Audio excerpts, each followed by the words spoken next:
जय गुरुदेव। समय का संदेश। साधना के अनुभवों को डायरी में लिखते जाओ, आगे लोगों के काम आएंगे।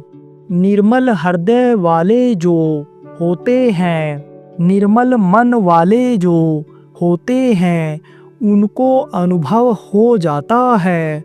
साधना शिविरें लगवाई गई। अभी उज्जैन आश्रम पर साधना लगाई गई थी। 9 दिन की। बहुत अनुभव हुआ लोगों को।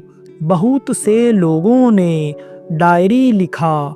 उसमें जो दिक्कतें आ रही थी उसके लिए चिट्ठी भी लिखा और हमने उस शंका का भी समाधान किया।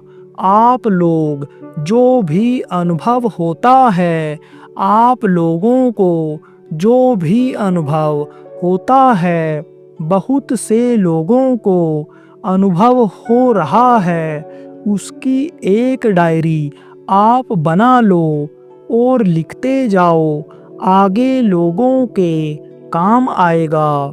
ये जो धार्मिक किताबें बनी हुई हैं, संतों की लिखी हुई, अनुभव के आधार पर लिखी हुई हैं, उससे कुछ लोगों को मार्गदर्शन मिल जाता है, रास्ता मिल जाता है, तो यह काम आएगा आपके। साधना में बाधा आए तो क्या करें? आपको कोई दिक्कत परेशानी होती है तो पूछ सकते हो, तो उसके लिए भी रास्ता निकाला गया है। लेकिन जिनको चढ़ाई में ऊपरी लोकों में जाने में दिक्कत होती है, वो लोग जिसको कोई रोशनी दिखाई पड़ गई, आवाज़ सुनाई पड़ गई या कोई बात हो गई, उनको लिखने की ज़रूरत नहीं है। वो लोग तो आप अभ्यास बढ़ाते रहो, मन को रोकते रहो। छोटी मोटी बाधा आवे, कोई भूत प्रेत आ जाए, कोई पहाड़ आ जाए, कोई पानी आ जाए, कोई कुछ आ जाए, बाधा आवे तो उसके लिए गुरु को याद कर लिया करो। आपको बताया गया था, संपुट लगा लिया करो, बंदगी कर लिया करो, यह सब कर लिया करो आप। भजन में मन ना लगे तो प्रार्थना बोला करो। आप प्रचार प्रसार के लिए निकल जाया करो, यह सब आप किया करो। ये सारे रास्ते खोल दिए गए हैं। किसी भी तरह से आप भजन करके और निकल चलो। जिसको अच्छा साधक समझते हो, उसको भी अंतर के अनुभव मत बताना। जब आप आँख बंद करोगे और दोनों आँखों को टिकाओगे, मन को रोकोगे, अभ्यास करोगे तो आपको कुछ दिखाई पड़ेगा। अब जब दिखाई पड़ेगा तो वह अनोखी चीज़ दिखाई पड़ेगी, सुंदर चीज़ें दिखाई पड़ेंगी। मनमोहक जिसको कहते हो, जिसको देख करके आदमी खुश हो जाता है, वे चीज़ें आपको दिखाई पड़ेंगी। तब आप हजम नहीं कर पाओगे, दूसरे को बता दोगे और जैसे ही बता दोगे तैसे बंद हो जाएगा। फिर ना तो दिखाई पड़ेगा, ना सुनाई पड़ेगा। इसलिए रट लो, याद कर लो, किसी को बताना नहीं है।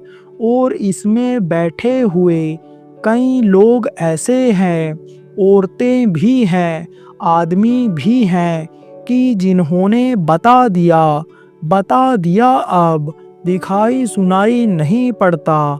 अब रोते हैं, चिल्लाते हैं, तो कहने से नहीं होता है, आंसू बहाने से नहीं होता है, मेहनत करनी पड़ती है। 4 गुना, 6 गुना, 8 गुना मेहनत करनी पड़ती है। इसलिए मेहनत अब हो नहीं पाती है। विश्वास में कमी आने लग जाती है। दुनिया के झंझट में फंस जाते हैं तो नुकसान ही नुकसान होता है। जीवन का यह सफ़र कटता चला जा रहा है, ख़त्म होता चला जा रहा है। इसलिए बताना मत किसी को भी मत बताना। कुछ भी दिखाई पड़े या सुनाई पड़े, बताना मत, डायरी में लिख लेना। कोई दिक्कत आवे तो पूछ लेना। जिसको अच्छा साधक समझते हो उसको भी मत बताना कि हमको ये दिखाई सुनाई पड़ा। उससे ये पूछ सकते हो कि भाई बाधा कैसे हटती है। कोई बाधा आ जाए, कुछ हो जाए तो वो आपको बता देगा, क्योंकि बाधाएं सबके सामने आती हैं। तो बाधाओं को कैसे ख़त्म किया जाता है वो बता देगा आपको। और नहीं तो फिर कभी मौका मिले तो आप, जब भीड़ भाड़ कम रहे तो वहाँ चिट्ठी देकर के आप सवाल का जवाब ले सकते हो। जय गुरुदेव।